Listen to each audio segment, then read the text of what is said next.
Olá, sejam todos bem-vindos a esse bate-papo aqui.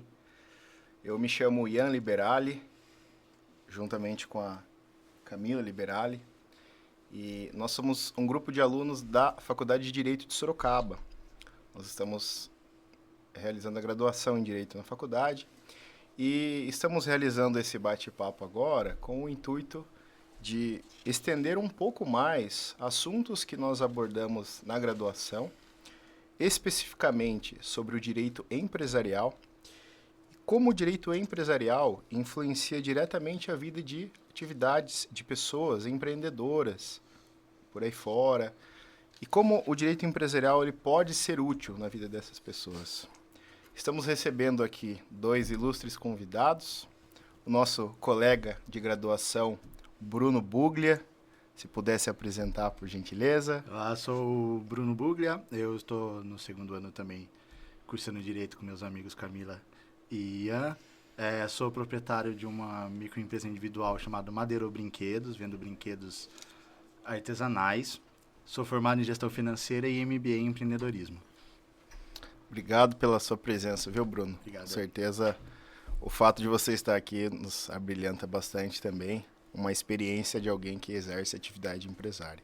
E junto com o Bruno, nós estamos também aqui recebendo a ilustre presença do professor doutor Luiz Inácio Carneiro Filho, cujo nós temos o privilégio de poder ter aulas com ele, né, todas as semanas. O professor Carneiro, ele possui graduação em Direito pela Faculdade de Itu, possui um mestrado em Direito Civil pela PUC de São Paulo e doutorado também pela PUC de São Paulo. É advogado, atua na área do direito empresarial. Na Faculdade de Direito de Sorocaba, possui 2 cadeiras de Direito do Consumidor e também, especificamente, Direito Empresarial. E atualmente está ainda cursando um pós-doutorado na cidade de Coimbra. Pode falar um pouco mais para nós sobre isso, professor? Obrigado. Obrigado, Ian. Obrigado, Camila. Prazer estar com vocês.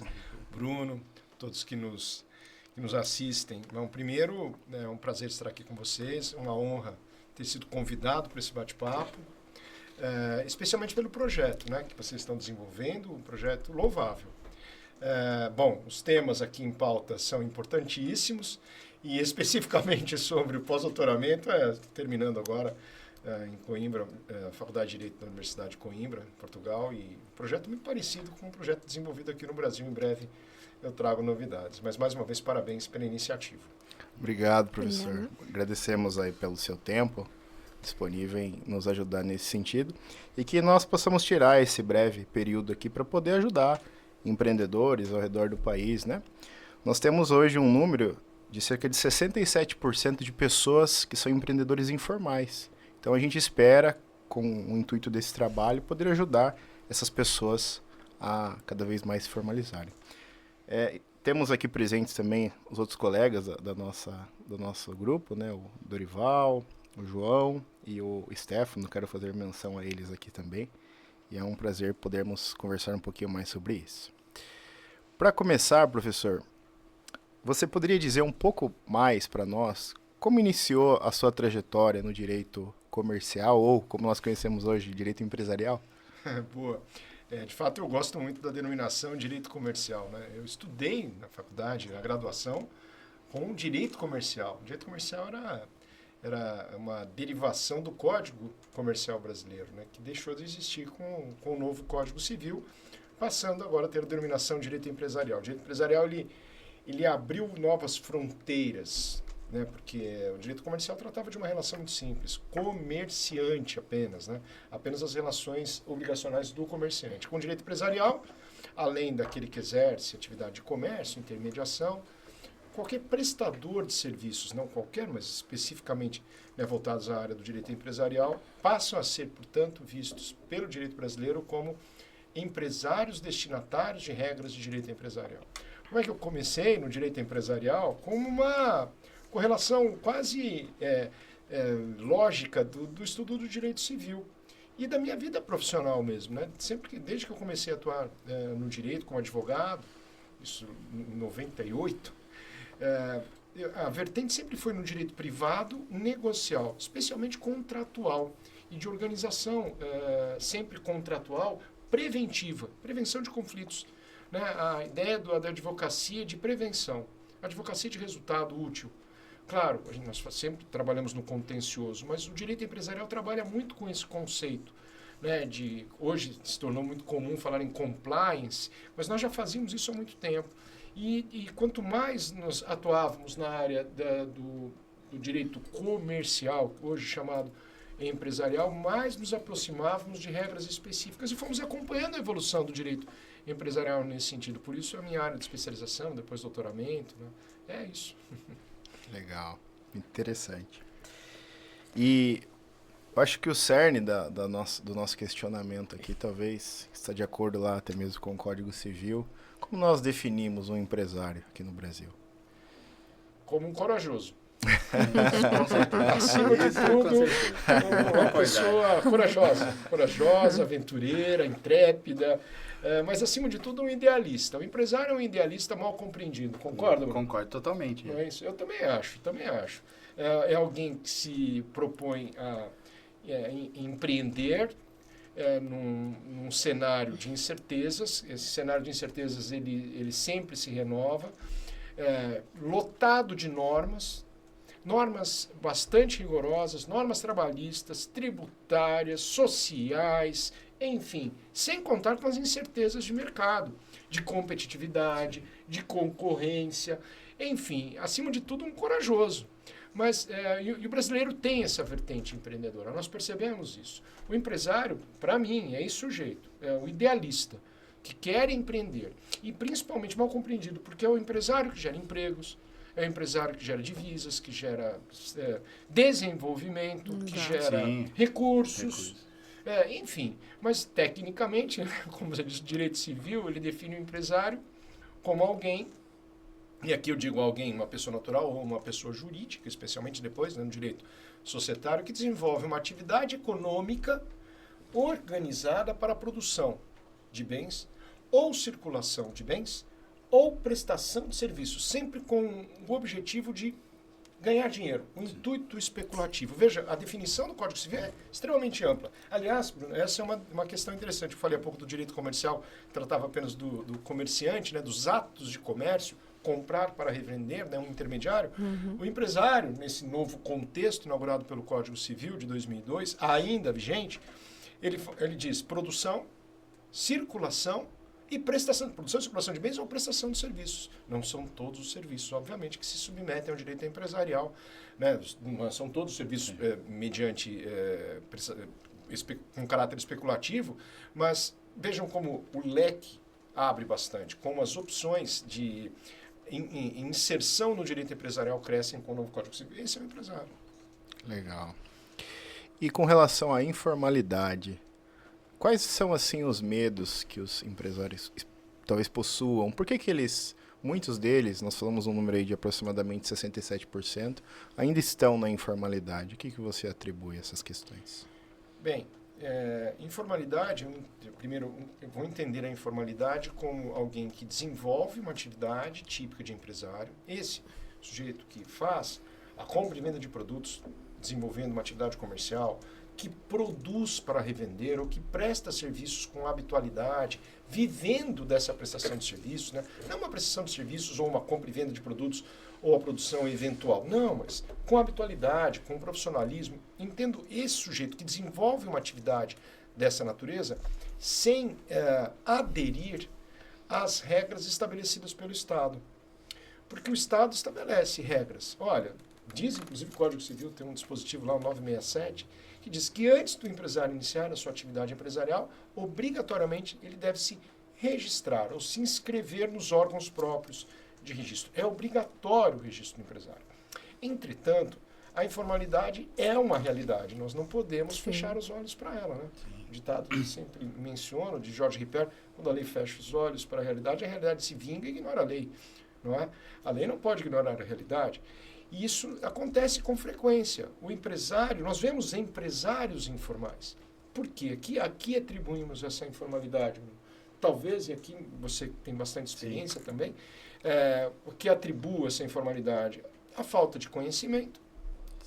Ainda há um estigma de extrema burocracia que Sim. melhorou, ainda há burocracia, mas melhorou muito. Ainda há o receio de que com a formalização ele passe a ter encargos maiores. De fato, terá encargos tributários, mas acompanhado de certas vantagens. Então, eu acredito a informalidade, primeiro, a falta de informação, a falta de um acompanhamento melhor do Estado desse empresário que está na informalidade, não interessa a ninguém, nem a ele próprio. A informalidade, principalmente o receio estigmatizado de que, com a formalização, o exercício da atividade dele ficará mais custosa. Essa é a minha impressão. É o que eu posso pôr sobre isso, porque eu vim justamente da informalidade. E eu acho que é uma realidade da maioria dos brasileiros que querem empreender. Provavelmente eles estão dentro de uma carreira ou trabalhando no mercado profissional, com CLT certinha. Esse foi o meu caso, por exemplo.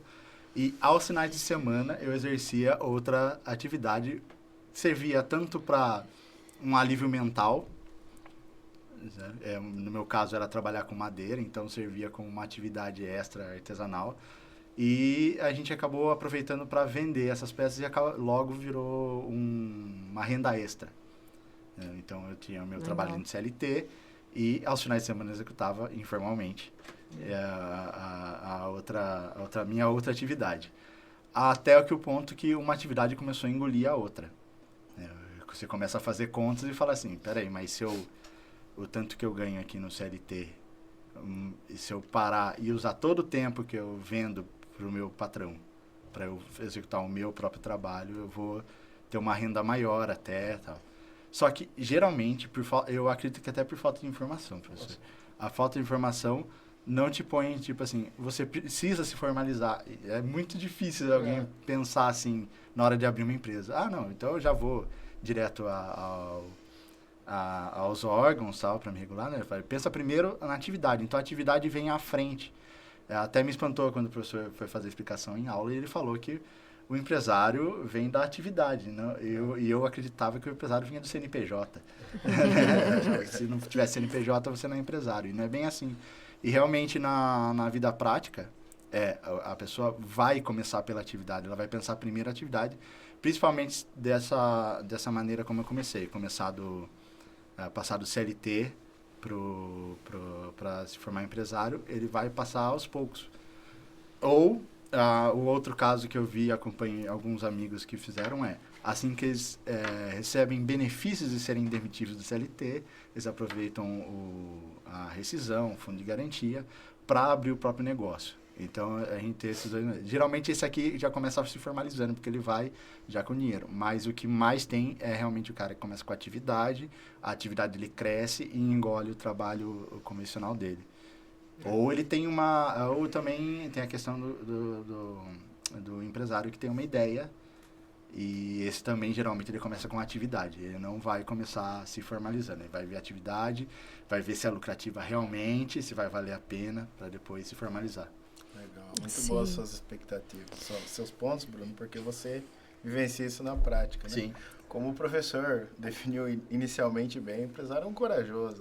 Não, total com certeza corajoso. Teve coragem aí de poder ingressar nisso. Sim. Teve uma decisão ali grande, né? Vou deixar o meu salário fixo para arriscar tudo que eu tenho, com família, com filhos já, e tentar outra atividade. É verdade. Obrigada por compartilhar sua experiência com a gente. E nosso trabalho, o objetivo dele mesmo é quebrar essa percepção errada das pessoas de que é muito caro, muito difícil, não é acessível se formalizar, né? E para isso, eu gostaria que o professor Carneiro também nos respondesse para a gente um pouquinho mais desse processo da regularização. Quais são os primeiros passos para o empresário formal ele se regularizar hoje? Bom, vamos lá. Empresário é um conceito. Né? O empresário ele tem algumas modalidades. É um conceito, um gênero, digamos assim. Eu tenho um empresário individual. Eu tenho um empresário como conceito constituído por uma sociedade empresária. Dentro desse cenário ainda nós temos denominações. Um microempreendedor individual conhecido MEI. a microempresa, a empresa de pequeno porte, enfim. Mas falando do empresário, propriamente dito, a pessoa que resolveu empreender. E mais precisamente um microempreendedor individual, algo que tem sido bastante comum. divulgado, né? O que precisa? Bom, para o microempreendedor individual é muito simples. Basta ele acessar o portal do empreendedor. Foi assim, Bruno, que você fez? Foi. Eu fui por esse caminho também. Eu acho que tinha um caminho pelo site do Sebrae, se eu não me engano. Faz alguns anos, eu não vou me lembrar totalmente. Mas, e aí você já conseguia botar lá, você achava qual atividade você queria exercer. E tinha também uma ajuda com contadores que faziam esse serviço também, porque precisa de uma, se eu não me engano, professor, uma assinatura de um contador para assinar a sua atividade. Não era exatamente atividade, mas, enfim, fazer sua formalização ali. E aí, no próprio portal, tinha os acessos e ir atrás do contador. Muito então, simples, é muito simples. O acesso é muito simples. Nós evoluímos muito no Brasil nesse sentido, justamente para tirar o empresário da informalidade, notadamente o MEI. Basta que você seja maior de 18 anos ou acima dos 16, já emancipado na forma da lei, preencha os requisitos estabelecidos pela lei para ser um microempreendedor individual, salvo engano, o faturamento anual de até R$81 mil por mês.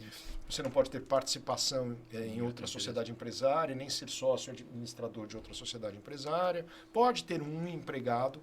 É um estigma, né? Que se fala, um conceito, não pode ter empregado. Pode, mas esse empregado não pode ganhar mais do que um salário mínimo ou o piso da categoria que estiver vinculado. E seguir o passo a passo do próprio portal do empreendedor. Muito simples e, principalmente, gratuito. Então, é para tirar o empresário da informalidade mesmo, isso é o MEI. Para aquele que tem um faturamento maior de R$81 mil por mês, enfim, existem outros passos a serem adotados que aí sim exigirão um acompanhamento profissional diferenciado. Olha, eu quero constituir uma pessoa jurídica. Lembrando que o MEI, embora ele, ao se inscrever como MEI, tenha o seu registro CNPJ, ele não é uma pessoa jurídica, ele não adquirirá personalidade jurídica, ele não é uma pessoa jurídica. Mas imagine alguém que quer desenvolver a atividade empresarial sob a forma de pessoa jurídica. Existem caminhos regulares para isso. Existe na página da Junta Comercial do Estado de São Paulo, na página da internet, hoje ficou muito fácil. O acesso à informação é maravilhoso. Na Junta Comercial do Estado de São Paulo, a JUSESP, todo passo a passo, quais são os documentos, modelos, inclusive, de contratos para a constituição de sociedades empresárias, ou mesmo da própria atividade empresarial, ou seja, não é por falta de informação. O acesso é muito simples. Claro, está em dúvida, convém sempre consultar um profissional da área. Um advogado especialista em direito empresarial ou especialmente um contabilista. Um contador. Isso, um contador. Mas não é difícil, não. Com a vantagem do MEI ser absolutamente gratuita a inscrição. Inclusive, do MEI, a gente tem o portal do Sebrae, né, que dá todo o passo a passo. Inclusive, no nosso trabalho, no blog da FAD, a gente vai apresentar essa cartilha com passo a passo, explicando o que a pessoa ela deve fazer, quais os passos necessários. Então, realmente tem uma gama muito grande de informação para essa formalização, né? E o objetivo do nosso trabalho é esse, né? Divulgar o máximo que a gente puder. E fala um pouquinho para a gente qual que é os benefícios dessa regularização, né? O que são os principais benefícios jurídicos que você vê de uma pessoa se regularizar? Bruno vai me ajudar nisso. Mas eu começo aqui, Bruno, você complementa na prática. Mas, sem dúvida nenhuma, sair da informalidade significa justamente ser inserido formalmente no mercado. A começar pela formalização, óbvio, você sai da informalidade, da marginalização daquilo que a lei determina. A lei determina, é obrigatório que você se formalize. Se você não está formal, você está fora daquilo que estipula a lei. Primeiro requisito, você passa a ser legal. Primeira vantagem. Segunda, você passa a ter a possibilidade de se apresentar como empresário emitindo notas fiscais, tendo o seu próprio CNPJ, abrindo uma conta corrente, uma conta bancária de relacionamento com o seu CNPJ diferente do seu CPF. Isso faz uma diferença muito grande. Sim. A organização das suas contas. Você pode ter um empregado formal, você pode participar de licitações, as pessoas não pensam nisso. Mas olha, abrir uma licitação de até R$81 mil, um MEI, por exemplo. Sim. Ele pode participar. Por que não? E além de outras tantas vantagens decorrentes da formalização. Sem contar a questão fiscal, tributária, previdenciária. Sim. Previdenciária, enfim. Sair da informalidade significa, olha, eu estou no mercado formalmente. A captação de clientes, a obtenção de empréstimos, de contratos de financiamento para o fomento da sua atividade, a captação de recursos nesse sentido, enquanto estiver na informalidade, não é possível.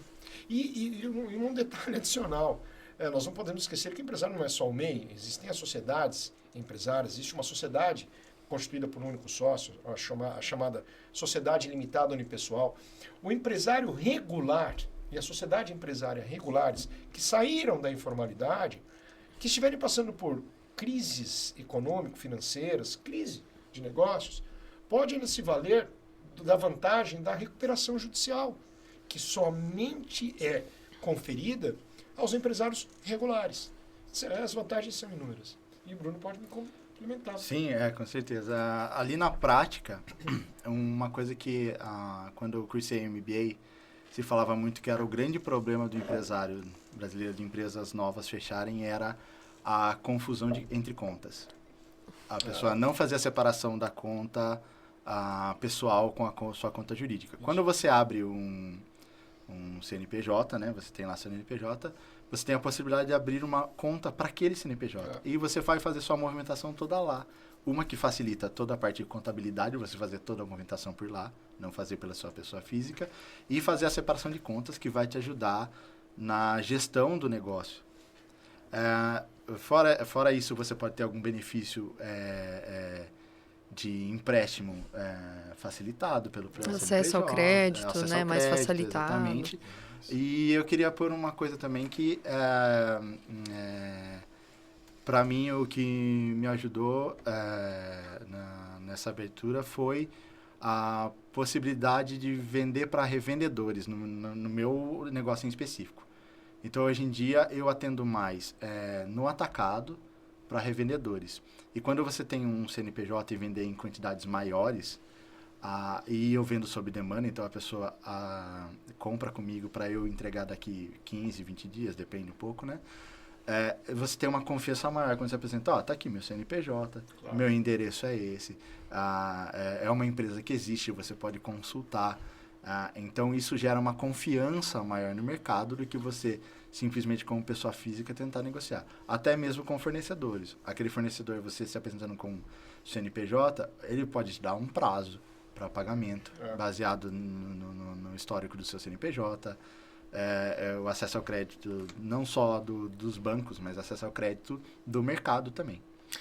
Você pode emitir títulos de crédito. Você pode vender e emitir uma duplicata. Exatamente. Todo empresário depende do crédito. E quem compra do empresário também, né? O mercado exige muito. Você pode vender a crédito e emitir uma duplicata, um título que é importante para o empresário, facilita o recebimento. E também, para mim, aí no ramo dos brinquedos, a parte de licitação favoreceu bastante. Você poder vender para o governo. Vender para o governo. Não, mas vender para a escola mesmo, né? Uma escola vem me procurar e fala assim, só que eu tenho que fazer a licitação. Então, ela passa a lista, eu vejo ali os brinquedos que batem com a ideia dos meus brinquedos e ela vai... E as próprias empresas... elas licitam antes de fazer aquisições. Sim. Empresas mesmo, outros empresários. Vai fazer a famosa cotação. Você não participa sendo informal. Exato. Olha aí quantas vantagens, né? As vantagens são inúmeras. E tem uma questão também da proteção patrimonial, né, do empresário, que ele pode... No caso, para mim, não há, né, professor? Eu defendo que há, hein? Imagina que sim. É verdade. Por que o Bruno diz isso? Porque você é um MEI. Eu sou MEI ainda. O MEI, como eu disse, ele tem CNPJ, que é engraçado, né? Porque o CNPJ é o Cadastro Nacional de Pessoas Jurídicas, mas não tem personalidade jurídica. Se diz que quem não tem personalidade jurídica tem um único patrimônio. Isso, em tese, é verdade, porque você só tem um patrimônio. Você é Bruno. Sim, Você, né? Mas você, quando faz negócios com o seu CNPJ, você adquire bens com o seu CNPJ, você está dizendo, saibam todos, estes bens não são do Bruno nas suas atividades cotidianas, rotineiras, de pessoa natural, de pessoa física. Esses bens, esses negócios pertencem à atividade do Bruno. E a doutrina do direito, a jurisprudência já reconhece que, embora você não tenha personalidade jurídica, há uma divisão patrimonial entre os bens que integram o patrimônio da vida da pessoa natural do Bruno e o patrimônio, os bens da atividade empresarial. Há essa divisão. Nós não estudamos isso ainda, mas estudaremos no direito societário. O direito brasileiro reconhece que sociedades empresárias que não são formalizadas são chamadas de sociedades em comum. Os sócios são sócios de uma sociedade e há distinção de patrimônio dos sócios e da própria sociedade. Então, há uma divisão patrimonial, mesmo para quem não tem personalidade jurídica. Mais uma vantagem para a formalização. Ajuda na identificação. Olha, você comprou uma máquina, sei lá, uma máquina de trabalho com madeira. É uma serra nova. Uma serra. Você comprou com o seu CNPJ, este é um bem que integra a sua atividade empresarial, que não se confunde com a TV que você compra para sua casa. Percebe? Sim. Os seus credores têm que fazer essa divisão. Facilita muito. Proteção patrimonial. Aproveitando esse gancho da proteção patrimonial, professor, falando um pouquinho, o que o empresário, ou se você, um empresário vai lhe consultar e ele vai realizar um casamento dele. Qual o regime de bens geralmente você costuma indicar? Porque existe algum fator de proteção patrimonial envolvido nessa questão do empresário? O empresário que consulta o advogado antes de casar é um empresário bastante precavido. Bem precavido. O casar ou iniciar um relacionamento a título de união estável, né? Hoje Isso mesmo também. acaba trazendo. Bom, é assim, o empresário, ele... no Brasil, termos muito rápidos, tá? Basicamente 4 regimes de bens que as pessoas podem escolher livremente. Regime de comunhão universal, comunhão parcial, separação de bens, separação total e participação final nos aquestos, que é um regime que foi inaugurado com o Código Civil de 2002. Bem, o regime que as pessoas mais adotam, o regime mais comum, que eu não preciso de maiores formalidades para adotar, é o regime da comunhão parcial de bens. O que diz o regime da comunhão parcial em linhas bem superficiais gerais? Todos os bens que cada cônjuge, né, casado já, possuía antes do casamento, era dono, titular antes do casamento, depois do casamento continua a ser dele. Já os bens que vierem a ser adquiridos durante o casamento a título oneroso, não importa que por um ou por outro, pertencerá pela metade a ambos. É a chamada meação decorrente do regime de bens. A grosso modo é isso. Se alguém me pergunta, olha, eu sou casado, eu vou me casar pelo regime de comunhão parcial de bens e sou empresário. Tudo bem? Sigo o regime de comunhão parcial? Nós fazemos sempre a seguinte advertência. Olha, se você está... Eu estou pensando que este sujeito que está me consultando quer o bem do seu consorte, do seu cônjuge. Se você quer preservar os interesses do seu cônjuge, o regime de comunhão parcial está ótimo. Não trará quaisquer problemas. Por quê? Porque haverá divisão patrimonial muito clara. Se a sociedade empresária, a empresa foi constituída antes do casamento, por óbvio, depois do casamento, ela pertencerá apenas àquele cônjuge. E as obrigações desse cônjuge não prejudicarão o outro, não o empresário. Sim, não prejudicarão. O que acaba acontecendo, na verdade, é que, isso na prática, né? A gente vê alguém inicia uma atividade empresarial antes do casamento, depois se casa pelo regime de comunhão parcial de bens, e aí vem o divórcio. O outro cônjuge que não era empresário fala, bom, olha, eu sei que eu não tenho participação na sua empresa, mas eu participo do crescimento patrimonial que ela teve durante o casamento.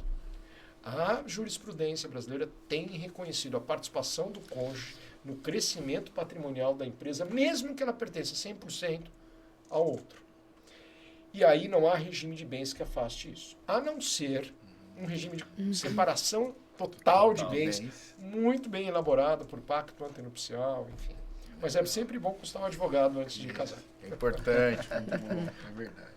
Falando um pouquinho do crescimento do negócio, né, que você mencionou agora, essa formalização, ela influencia para o crescimento do negócio, né? O empresário, quando ele se formaliza, deixa tudo certinho, será que isso faz o negócio dele crescer?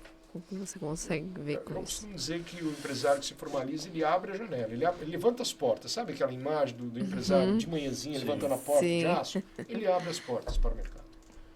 Ele estava trabalhando antes convenhamos, na clandestinidade, Sim. fora da lei. A verdade é essa, quem trabalha na informalidade, embora seja reconhecido como um empresário, é informal, é um empresário irregular. Bem, ele imagine uma fiscalização a uma atividade irregular.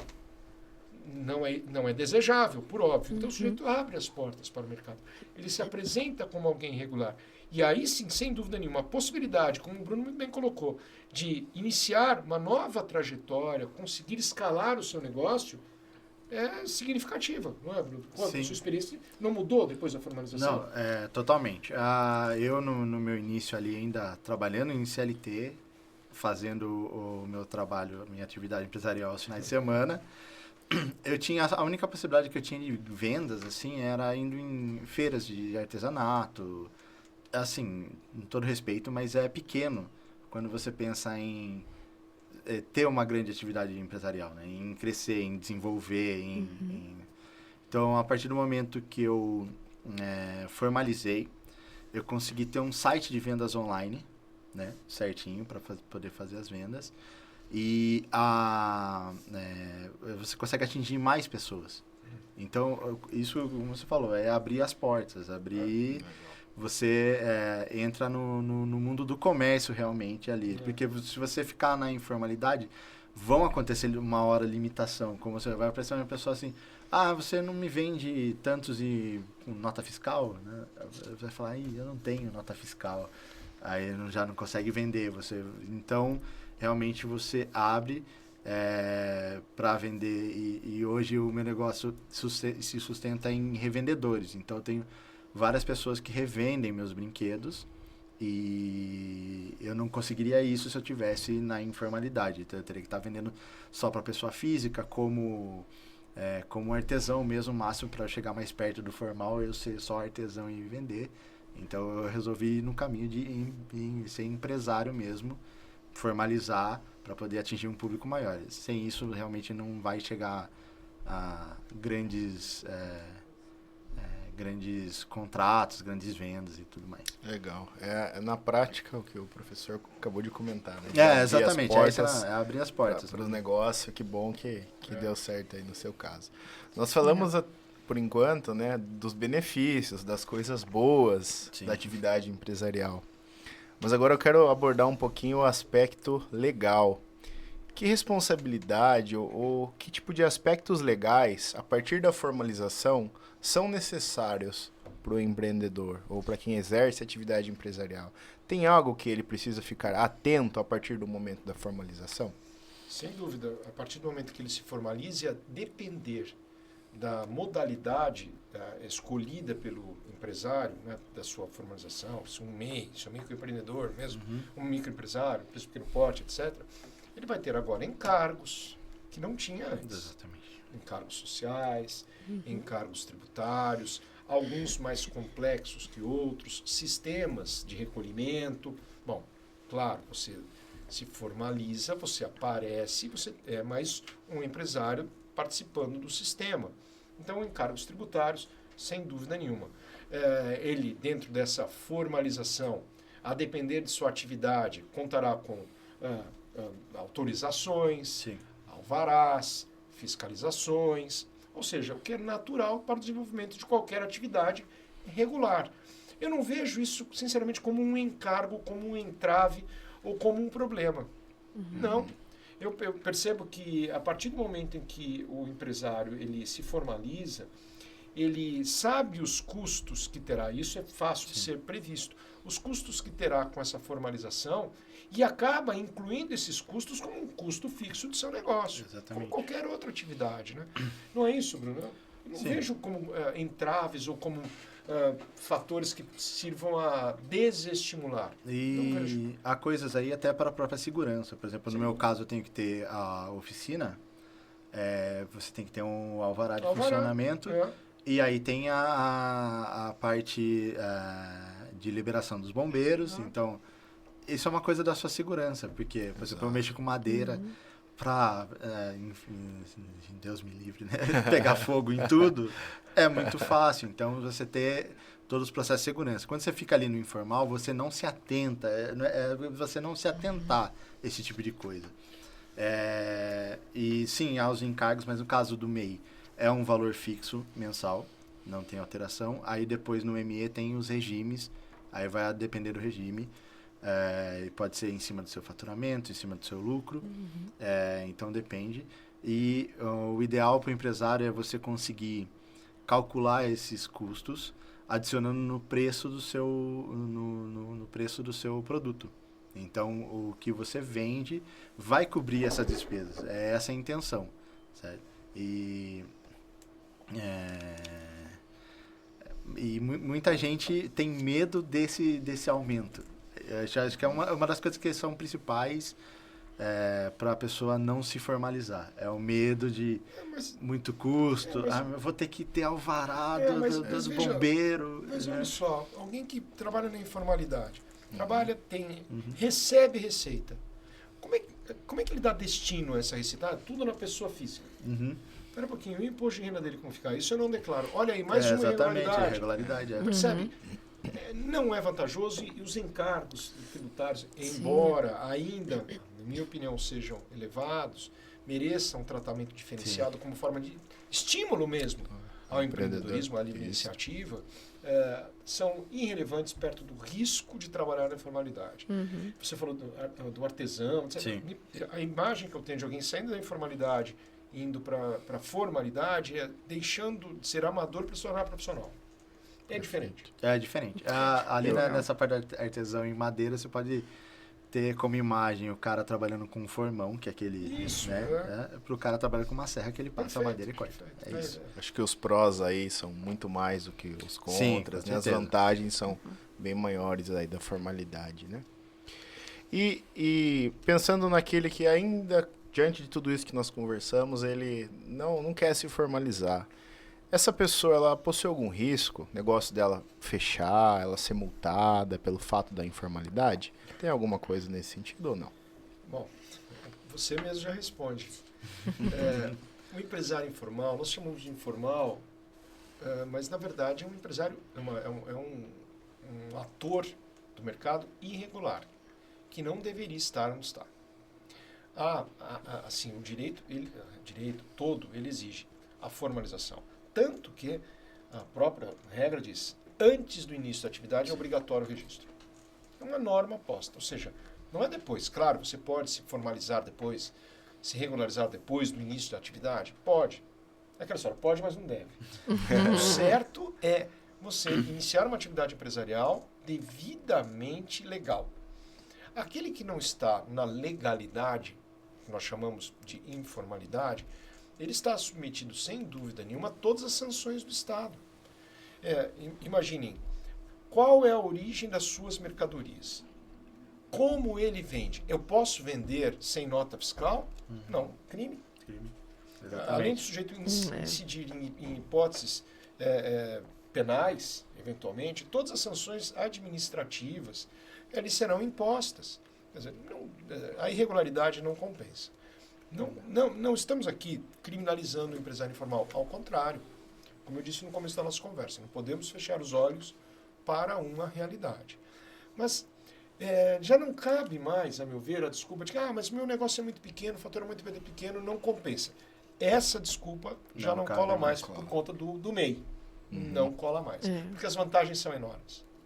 Facilitou muito. Fica a ideia de viver na informalidade no sentido de, eu vou sonegar, eu não vou pagar imposto. Sim. Não é isso.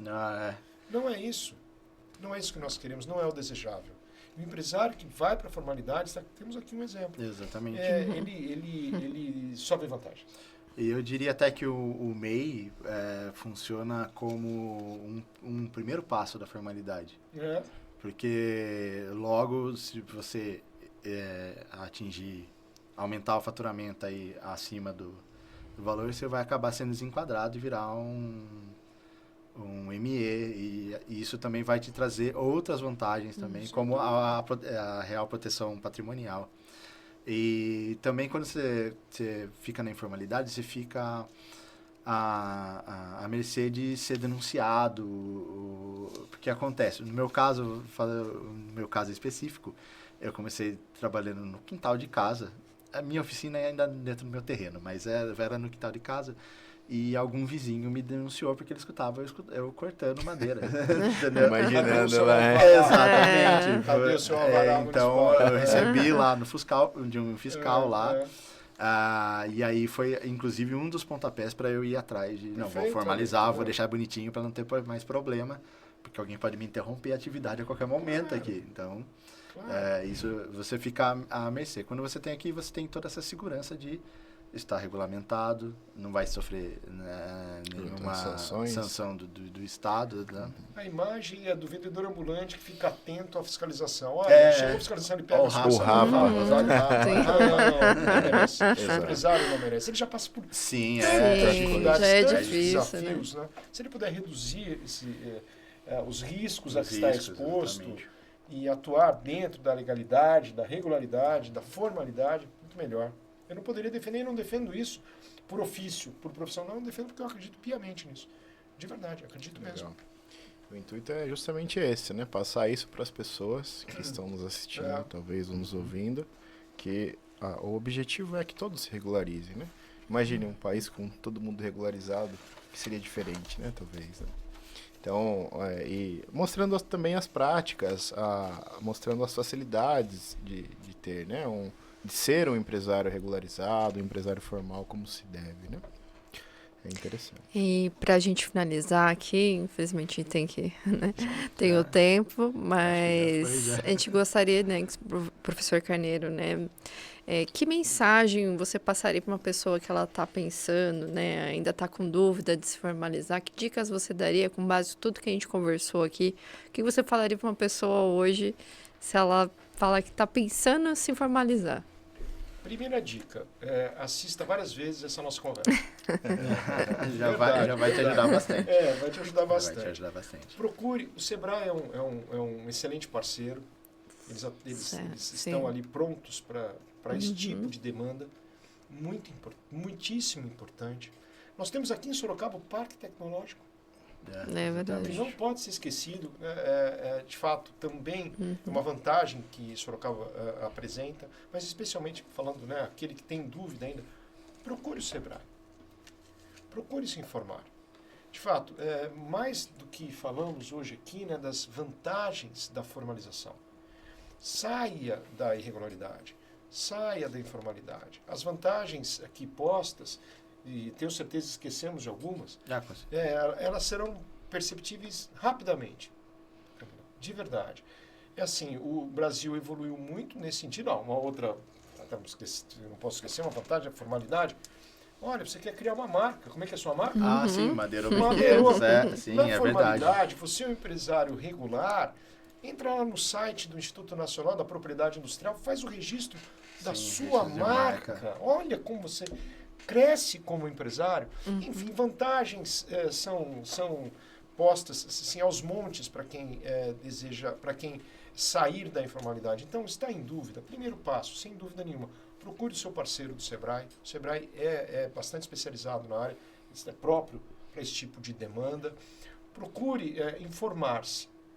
Hoje a informação é muitíssimo acessível. Entra lá no portal do empreendedor. Simples, o acesso é fácil, né? Simples, fácil. Essa é a mensagem que eu digo, que eu deixo. Saia da informalidade, vire um empresário de negócio, corra atrás do seu sonho, do seu ideal, porque no fundo, é isso que o empresário é. Um idealista. É verdade. Legal. E no caso do Estado, você acha que o Estado ainda podia fazer alguma coisa para contribuir mais para o empresário irregular se formalizar? E colocando nessa aqui que o Estado pode me ajudar. Sabemos que você atualmente não exerce nenhum cargo público especificamente, mas talvez você possa contribuir com algo toda sobre a sua... novas legislações ou Poderia melhorar, melhorias. A própria reforma aí do Código Civil, não sei se tem alguma coisa. É assim, tenho uma opinião em relação ao Estado, que é assim, quanto menos Estado, para mim, melhor. Especialmente no ambiente empresarial. O Estado tem muita coisa para se preocupar, segurança, saúde e outras tantas preocupações, mas em relação ao estímulo ao empreendedorismo, se o Estado perceber, e já percebeu, claro, que quem gera empregos mesmo e desenvolvimento no país é o empreendedor, ele deveria, de fato, conferir vantagens, estímulos ao empreendedorismo. Sorocaba tem várias normas municipais de estímulo ao empreendedorismo. Sorocaba, ela é bastante, ela se destaca nesse cenário. Mas o que eu diria, Estado, um olhar mais atento à carga tributária, e mais, não só ao tamanho da carga tributária, mas a facilitação do recolhimento de impostos. Para o MEI não tem problema. Não, fácil. o MEI é bem fácil. O MEI é bem simples. Mas passou do MEI, a forma de aplicação dos tributos, a forma de aplicação de regras de natureza tributária, a incerteza sobre a aplicação de regras de natureza tributária, normas trabalhistas ainda são um problema para o empresário, as contribuições sociais, as imposições que o Estado faz ao empresário, uma série de imposições, regras impostas ao empresário, obrigatoriedades ao empresário, eu acho que travam um pouco o nosso cenário e, principalmente, deixar que o mercado se autorregulamente. Estado, quanto menos, na minha opinião, quanto menos Estado no mercado, melhor. Desde que os empresários formem os seus vínculos contratuais de acordo com os seus interesses, ninguém melhor do que o empresário para saber o que é melhor para ele, sem interferência do Estado. É a forma que eu vejo. Não é assim, Estado, você compete tributar, ok, um olhar mais atento ao empresário. Simplifique a tributação, na medida do possível, reduza, seria muito bem-vinda, a redução proteja a indústria nacional, proteja o mercado interno, facilite o registro da propriedade industrial no INPI. O INPI já melhorou muito, mas ainda carece de uma atenção maior, porque isso protege o interesse do empresário. Enfim, há uma série de medidas que o Estado pode tomar, mas a principal é o Estado limite-se àquilo que lhe compete. A questão tributária, especialmente, a legislação trabalhista, criando regras que já melhoraram muito depois da reforma trabalhista. Para o empresário melhorou muito. Mas, enfim, há ainda um bom caminho a ser percorrido. Legal. Eu acho que a criação do MEI foi um primeiro passo, né? Foi um primeiro assim. passo. Anteriormente, a pessoa ia ser empresária, né, que trabalhava só por ela fazia uma empresa com 99% e passava 1%, sei lá, pro irmão, pro filho, só para falar que, né, porque ele não conseguiria abrir sozinho a empresa, né, num regime de microempresário. E sem contar que no Estado de São Paulo ainda tem o Via Rápida Empresa, né? É verdade. Tem Via Rápida Empresa, sim, que pode ser esquecido. Mas isso que o Bruno colocou é verdade. Nós evoluímos bastante. Evoluímos bastante. Para o empresário ter personalidade jurídica no Brasil, a única hipótese era a criação de uma sociedade empresária. Para ter personalidade jurídica, aí sim, você tem patrimônio da pessoa jurídica, patrimônio da pessoa natural, enfim, sócios que não se confundem com a pessoa jurídica. É ótimo ter personalidade jurídica, mas qual era o único modo de se atingir a personalidade jurídica? Constituindo uma sociedade empresária. E para ter sociedade empresária, eu precisava de sócio. Sozinho eu não consigo fazer isso. Aí criava-se, ainda tem muito isso. Criava-se aquela sociedade falaciosa, composta por um sócio com 99% do capital social e o outro com 1%. Vem aqui ser meu sócio, apenas para composição. Mas é sócio, né? Isso aconteceu. Mas melhorou. Realmente. Olha, um MEI e outro. Agora, a sociedade limitada unipessoal. Excelente. Quem é seu sócio na sociedade limitada pessoal? Eu mesmo. Eu sou sócio eu mesmo. É ótimo. Personalidade jurídica. É verdade. O direito empresarial avançou muito, o Estado contribuiu para isso, verdade seja dita. A lei, que eu gosto bastante, a Declaração de Direitos de Liberdade Econômica, uma lei de 2019, mudou muito a relação empresarial, dando maior poder e liberdade aos empresários para estabelecerem os seus negócios. Ou seja, nós estamos num caminho muito promissor, eu diria. Para o empresário. Sim, é ótimo. Muito obrigada, professor Carneiro, por todas essas dicas, né? Tudo que você falou aqui. Temos de finalizar aqui o nosso tempo. Bruno, você quer deixar algum agradecimento? Quer falar suas últimas palavras aqui no podcast? Sim. Últimas palavras. Não, eu queria deixar aí para os empresários também que se regularizassem. Primeiro você pensa na sua atividade, se você tem essa ideia na vida, você pensa na atividade, o que eu quero fazer. Depois você já pode ir buscando como se formaliza essa atividade. se essa atividade posso ser MEI, se eu preciso ser microempresário, se eu preciso ter alvará para funcionamento da abertura, se eu posso só vender online. Então, isso é um planejamento prévio. E se você já está com a sua atividade ali, vá buscar para ver como fazer. Um portal do empreendedor, o professor falou. A gente vai estar aqui no blog da FAD com um passo a passo também legal. Vai ter dicas para você caminhar para sites, para lugares que você pode ir. E porque as vantagens são inúmeras. Então, e parabéns por empreender, porque é muito... Isso de corajoso. É gratificante e terrível. Tem dias que eu não sei o que fazer, e tem dias que você falou, nossa, eu sou um mega empresário. Eu sou ótimo. Daqui a pouco você está exportando, o MEI pode exportar.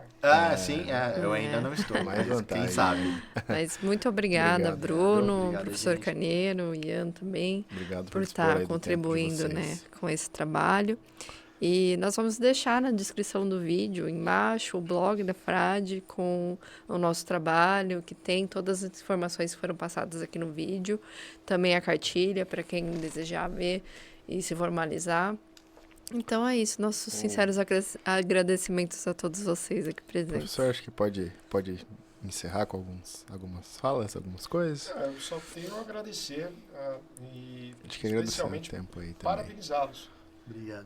Todos que participaram, que estão aqui à mesa, os colegas que estão aqui na produção, A produção, que já foram nominados aqui no começo da nossa conversa, a Faculdade de Direito de Sorocaba pela iniciativa, sem dúvida nenhuma, um trabalho muitíssimo bem feito, um trabalho social, eu diria. Sim. Nós estamos devolvendo para a sociedade um pouco daquilo que se tem dentro da faculdade. Isso é louvável. Parabéns Exatamente, a você. esse é o intuito. Obrigada. Camila, Bruno também Obrigado, pela participação. Fico realmente honrado e orgulhoso de ter feito parte desse projeto. Nós que Prazer agradecemos. aí, né? Então fica essa mensagem, né, de incentivo. Quem puder, se regularize, faça isso. Só vemos vantagens, né? Reassista essa breve conversa aqui, né?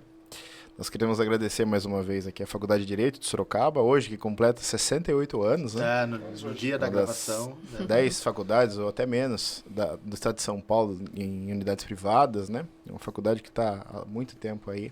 Queremos Só no agradecer. direito. Só no direito, Só no exatamente. Isso que é diferente, um grande diferencial. Vamos agradecer também a faculdade em si. Faculdade. E o empenho de todos aqui presentes. Se você tiver mais alguma dúvida, como a Camila mencionou, estará lá no blog, né? Mais informações a respeito disso. E procure os meios que conversamos aqui. Obrigado pelo seu tempo, esse tempo que você dispôs em estar conosco neste momento, viu? Até uma próxima. Até.